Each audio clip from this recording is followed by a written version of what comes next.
This is just a PSA for all you lovely people out there.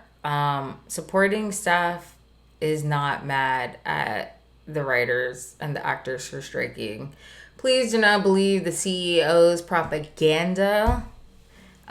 We support all the strikes that are happening. So, with that being said, we're going to talk about some fun shows you should definitely watch while they're still on air, even though we know the actors aren't getting any residuals for it. These are some pretty good shows, especially if you need therapy. What's up, everybody? It's your girl, Nicky Trendz. And I'm Manny. And you are listening to your favorite 15-minute podcast. And just a pre-note, we know, like, you can tell the difference in our videos as far as, like, what the background has been looking like. We are still, after 6 seasons, we are still trying to figure out. We're still experimenting on things. So, cut us some fucking slack. Anyway, we are so happy to be here. Yeah. We have, I think, is a fun subject to talk about. Definitely. I mean, you just got fresh off of watching the first new season of one of these types of shows. I actually love watching shows like these, and it got me...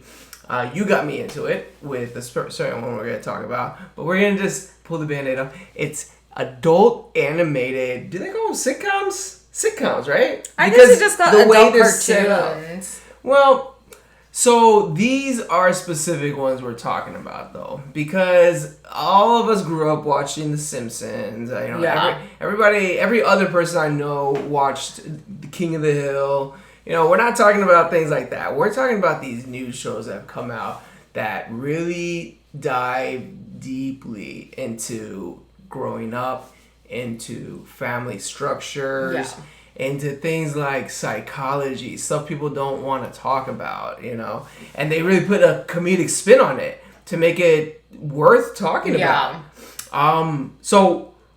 the first one that comes to mind when we talk about this kind of subject is the one you got me into. Yeah. BoJack Horseman. When did you first watch that one? I don't really know. Like, I remember people talking about it, but I couldn't get over the fact that they were animals in humans. Yeah. So, like, I was like, how does this work? And so eventually I had nothing to watch, and I binge watched it because at this point a few seasons had come out already. Yeah. And no, do not watch BoJack Horseman.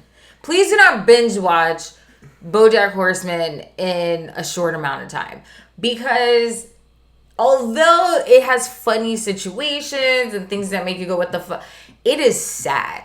Yeah. It's almost like the whole Harry Potter saga. Like, sad as fuck. It definitely pulls you in by making you think it's something else. So the premise of the show, you have it's a Hollywood. It's a take on Hollywood and actors, and it a take on the absurdity that it takes to live the lifestyle that actors live.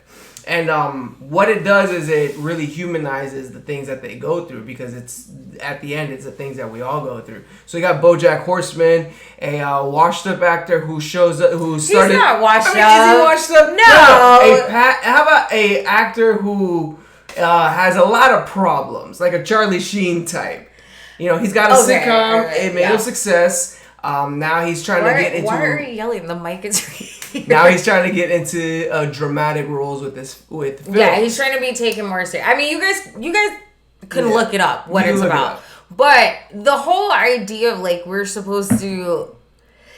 It almost kind of makes you feel bad for celebrities. Yeah. Because in his particular situation, there's, like, this whole arc about his childhood. Yeah. And how terrible his parents were. Definitely. And then he gets into some he tries to change. Mm-hmm.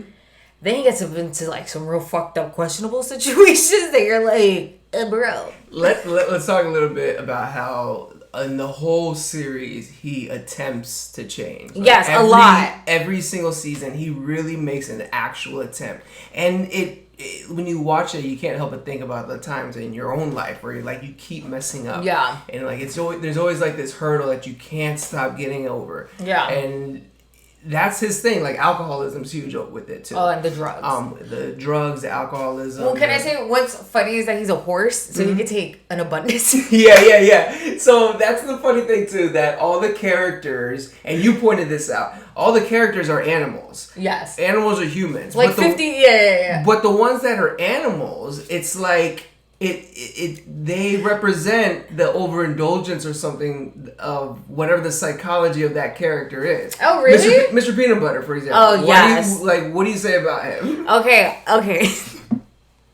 I always say that Manny is very similar to this character, Mr. Peanut Butter. He's a golden retriever. Mm-hmm. He's, very happy. He has all the characteristics of a golden retriever. And he's, just jolly and all this stuff. But then you slowly start to see that he's just never dealt with conflict. Yeah. And when he's presented with it, it's almost like he's pushed into a corner before he actually reacts. Yeah. And it almost feels like people are taking advantage of him or like they're stepping on him. But it turns out like he's not really that dumb. He almost just like plays it. He's actually smart. Yes. And he's also tries to be BoJack Horseman's best friend. And Manny has this habit of picking like the most difficult person in the room and going, "You're gonna be my best friend." I would be friends with that. Yeah, he's kind of relentless like that. But I never picked up that golden retrievers were like that. Well, so like the whole thing about, people talk about it, how you got dogs like that who are always happy-go-lucky and how you could always give a dog a treat and it's going to be your best friend, right? Yeah. But you watch the show and you see all the relationships Mr. Peanut Butter goes through and how every single one of them he tries to fix them the same way, and he's always trying to fix people. He is what we call a helping captain people. Save-a-ho? Yeah. Right, yeah, definitely. Because he did that with his wife. How many times was he married? Like twice, right? I don't know if he was like married. Well, anyway, he like hooks up with the chick, this human who's just never happy. Like she pretends to be happy, but she is not on the level of excitement Mr. Peanut Butter. Yes, Diana's story with the psychology on her end is pretty nuts too. She goes through a stage. I forgot about hers. Yeah. Yeah, she goes through a stage where she stops taking medication and she starts taking medication, and she starts showing physical signs of like weight gain. But I thought it was... Oh, yeah. I thought that was really clever on the animator side. Right, because it happens. It literally happens. Yes. And they decided we're going to change the appearance of this cartoon character, which never happens on a TV show. So I thought it was smart. I think the whole show itself is smart. The way they portray these problems people don't want to talk about. I mean, it also touches on sexuality because the other guy that's kind of his assistant, what the hell is his name? Rodriguez, Gonzalez. Shoot, I forget. Anyway, he's played by Aaron Paul though. Yeah, he's voiced by a white guy, so like, don't come for me. But he turns out to be asexual. Yes. He deals with it. Yeah, and he's chill with it, and everybody else around him's chill with it, that he eventually kind of creates his own path, but you never hear about that. It's either you're gay, you're lesbian. In this particular situation, he's just like, he was like really confused, and then he's like, no, this is what I am, I figured it out. Last note about it, I love how it teaches you about if you don't deal with things that are continuously on your mind, it's really always going to come back. And the way they show that is his past relationship with his friend who he screwed over. Yeah. So they wanted to come after the guy because he was gay, and the studio at the time didn't want any openly gay men on their TV shows. So they said, look, BoJack, either come with us on our side, we'll make you a star, but you got to ditch your friend. And years later, like, it bothers him so much, he needs to make amends. And the guy tells him, you can make amends all you want, but I'm not going to forgive you. Oh. Yeah. And that, like, causes this, like, downward spiral. Anyway, check it out before they take it off of Netflix. Mm-hmm. Also, you will be surprised at all the people they get to play people. It's kind of fun. Cool. Whatever. Check it out. Another Netflix favorite. Netflix gem. I mean, can we just talk about how Netflix is kind of... I hate seeing this in this climate. They're kind of killing it on the animated front. That's true. I just realized all the shows we're going to talk about are on Netflix. Big Mouth. Big Mouth. Let's talk about growing up. I just want to say, again, you have to get over yourself. I tried to watch it, and there was, like, so much sex and, like, things happening. I was like, isn't this about kids? Yes. I don't get it. And I, like, paid no attention. I think you put me onto it. Yeah. I checked it out because Nick Kroll's comedy always interested me. And when they gave him his own show, for this and gave him a spin, on the sex thing on the show, it's funny because it's literally what one thinks about when you're a child of what sex probably is. And you come to find out it's nothing like what you thought it was as a kid. Because they're continuously thinking like, oh man, everybody must have sex like every single day of the year when you're an adult. It is a lot of... The parents are cringy. The parents are very cringy. The parents are fucking cringy. But now that you say that, I wonder if it's cringy because we're supposed to be watching it from the eyes of, like, the kids. That's the question. Are you supposed to be... What lens are you supposed to be watching this show from? Yeah. Are you supposed to be watching it from the lens of an adult? And is this what I went through as a child? Or as a kid? Like, this is what we think about, learn, understand us. I just want to say what I think this show is called. Yeah. Hormones are monsters. They are fucking monsters. And what you, like, really sit and think about how you were at the age that they're portraying, and you're like, this is the perfect representation. When they start introducing other, I guess, like, emotions? I don't even know, whatever. It's the way they portray it is what's so genius. So there's a mosquito, and that's anxiety. So anytime you have anxiety, this mosquito pops up and is annoying like a mosquito, and it's just like, oh, what are they gonna do? Nobody's gonna like you. It's like all those voices that you have in your head. That is what I'm like, oh my god, that is so freaking genius. I think the one that was the coolest storyline was the Depression Cat. Wait, Miss Kid. It's just so Miss Kid. But the fact that they make it a fluffy, welcoming thing. Oh, she's not welcoming. So, I mean, welcoming is like because when she wraps her tail around you, and it's like comfort lay into the depression. Yeah, she talks like this. Another one that I think again, you have to get over all the sex stuff. Yes. But when we and you started talking about it, some of it was like, okay, so there's like one girl who is basically abandoned by her mother. And so she looks for love everywhere. Yeah. So she's like overly sexual. So her hormone monster is almost like, I don't know, like tame. Yeah. Like they get along really well. But you never really see any other characters with her. Yeah, any of the other like emotional monsters. Yeah, that's true. I think they only. I don't think it's that they don't go through these other monsters.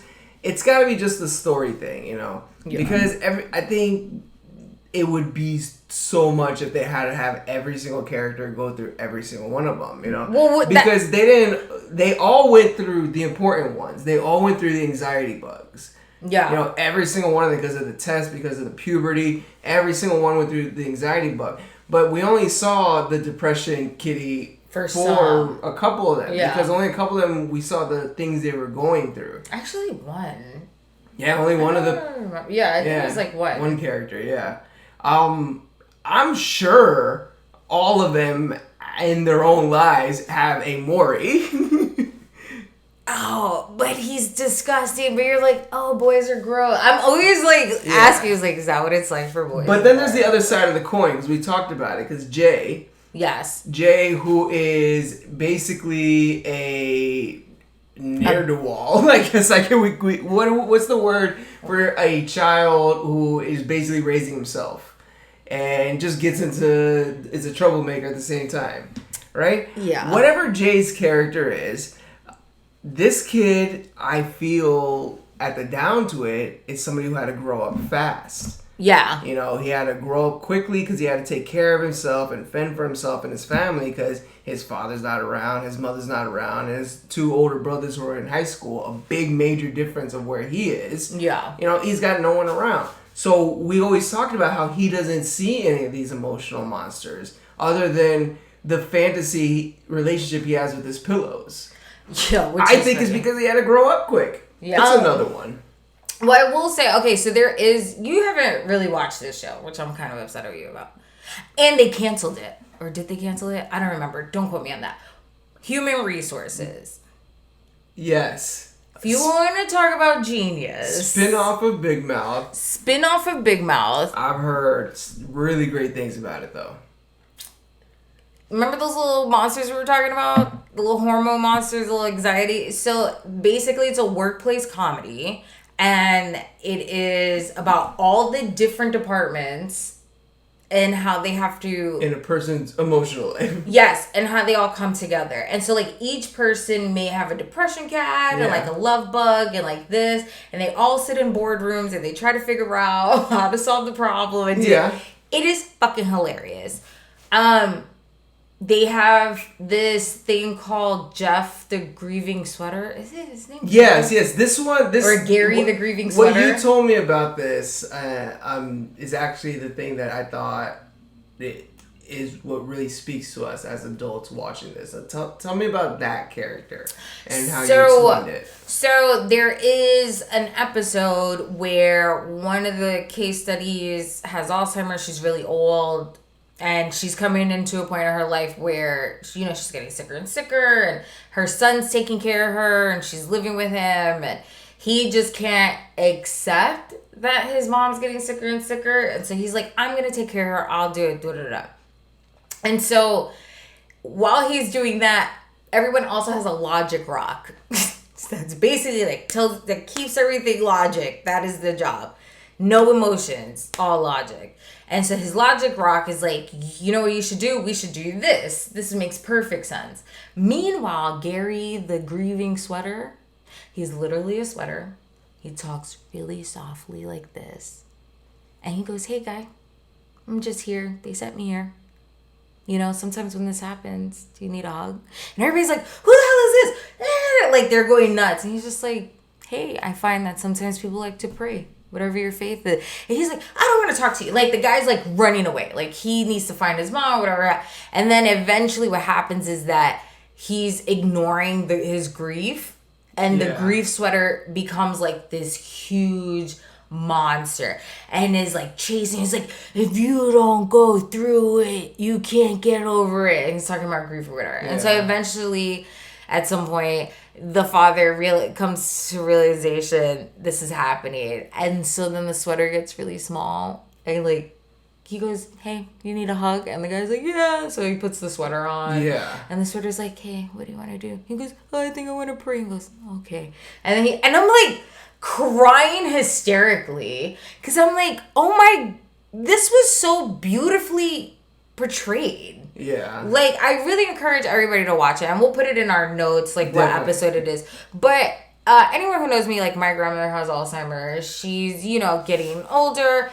And it was such an eye-opener to see because at that moment, I instinctively just thought of my dad and my aunt. And I'm going, oh, this is, like, what is happening right now. Yeah. Like, it actually calmed me. Because I was like, oh, I get it. I get what's happening right now. They need their space. They need to figure out what's, like, gonna... And I was like, from a fucking cartoon. From a fucking cartoon. From a fucking cartoon. That's the thing that gets to me. That you could surf around TV shows and find a drama and all that. But from a fucking cartoon, man. From a cartoon. And I mean, they have an ambition gremlin. They have, I said the love bug that if it gets too angry becomes a hate worm. Yeah. Like, every time they introduce a new one, I, like, geek out. Like, they have a character who, like, can't connect with her baby and, like, hates her husband. So, like postpartum? Postpartum, they talk about, somebody from Big Mouth makes an appearance again because of hormone monster changes. I feel like, and this is harking back to the writer's strike, I feel like there are great writers in those rooms who just, nobody on a regular live action sitcom gave them a chance. Yeah. And man, you gotta watch these things, because some of these shows will make you cry. You know what show made me cry watching it? What show? F is for Family. Another Netflix gem. God, Jesus. Yeah, F is for Family. If you are somebody who grew up rough father-son relationship, or generational trauma as far as grandfather, father, son, or if you watched your parents and you always wondered what their relationship was like when you weren't around, or if you grew up as having to take care of your sister, little brother or sister who didn't really need you to take care of them.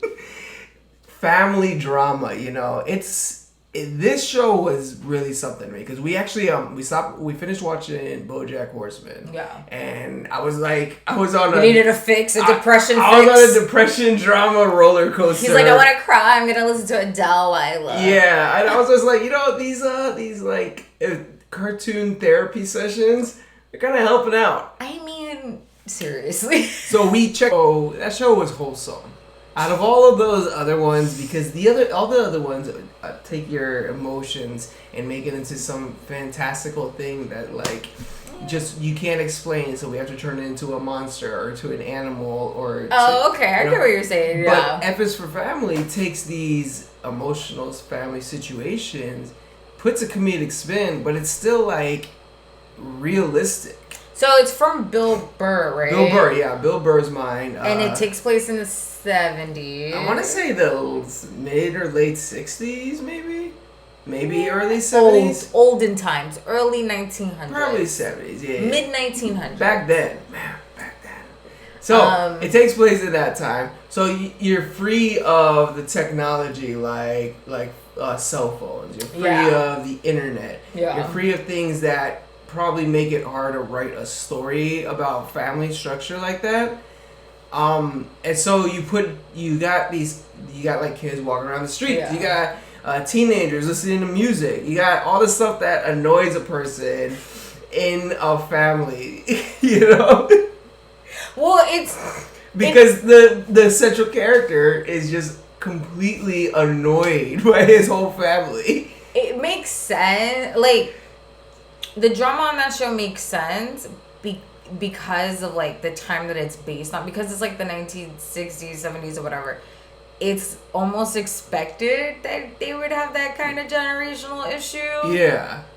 But you would think if you were doing the story in the 2000s, you'd be like, oh, why is that still an issue?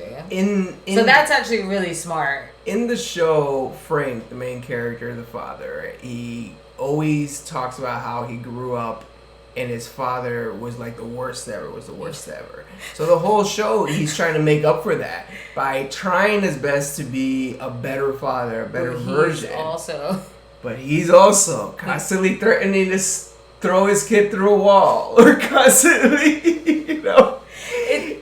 It's funny. Yeah. Because who amongst us doesn't look at, whether you have kids or not, doesn't look at life and say, I'm gonna do better, I'm gonna try better. But then I'm not gonna lie, when you hit your 30s, I think it's when you hit your 30s, here in America, when you hit your 30s, you start realizing that you are pulling the same things your parents pulled. Yes, we work really hard though on making sure that we don't. But we still continuously. But sometimes we're like, oh, maybe. When my parents were my age, they went north to America. I know. God. And what did I do? I went north to New York. Oh my God, Christopher Columbus over Christopher Columbus, yes. Galileo. It's funny to see that. The other characters on the show though are really funny too. You got his boss, who's an idiot. You got Frank's boss who runs the vending machine route. Oh yeah. And when you first meet this guy, you think to yourself, okay, this is just gonna be a outrageous character, throwaway, whatever. Yeah. But in every season, you definitely, this guy reminds me of that friend you have that you may not always regard as your friend until you need someone. Yeah. And that person's always there for you. It's a very unlikely character. Yeah. This character, you know, he's emotional, off the cuff, doesn't want to be messed with, but he constantly gives Frank another chance. He gave him a job. He helped him realize that he's better than what he is. And he gives his kid a job. Yeah. He gave he helped his whole family go through get through things. I love how they make these side characters and they end up being so much more, you know? Yeah. Was there a side character you liked? No, because I don't remember it too much because it's been a while since we watched it. But I think the dynamic between the siblings, how there was only one girl and she was like the smartest and she had to fend for herself. Yeah. But also played like, oh, I'm daddy's girl. Yes, she had them all wrapped around. Yeah, the one with the grandfather was actually kind of funny because everybody's like, he's such a great guy. What the fuck's your problem? His wife's, Sue, her story is really, really nice to watch too. Because you never really think about what your mom is going. I'm not gonna lie, you never really think about the stuff that your mom is going through and has to put aside to raise you. Yeah. And so like the fact that they gave her a story where she's trying to run a business and she was like successful. And she was successful, and they took it away from her. You know? Oh, that's right, because she invented something. A salad spinner. Yeah, and they take it away from her. It's like that. That's a real. Because the world has hated women since the very beginning. It's a wholesome show. Yeah. It really is. I don't know if wholesome. It's pretty wholesome. I don't know about wholesome is like the best way to describe I don't think they really finished it either because I don't think he still it's over? It's done, but I don't think he ever dealt 100% with his dad because, spoiler alert, he doesn't make it to the season after that. Oh, that kind of sucks. Well, this has been worth a watch. Definitely worth a watch. We hope you guys check it out. Let us know what you thought about BoJack Horseman, about Big Mouth, about human resources, about F is for Family, or maybe you have a show that is therapeutic that we should watch. Yeah. What kind of animation therapy have you gone through? Ooh, animation therapy. What if it sounds like family? Okay, anyway, we'll take it offline. Anyway, if you guys want to know what we're up to, how we're being silly, you can hit us up on Instagram, TikTok, Facebook, YouTube at Bubble Bath Stories. You can find me at Got No Time for This on Instagram. And you can find me at Nicky Trendz at Nicky Trendz on Instagram. I don't know, I'm like if you're looking for some sweet merchandise, head over to bubblebathstories.co where we are giving 30% off entire purchase. We're giving how much? 30%. Oh, I didn't talk to you about Okay, that. I didn't agree on that, but you better get it while it's there because I gotta check those papers. So check below for the code, or I guess this way. And if you want to just say something nice to us, you could email us at bubblebathstories@gmail.com.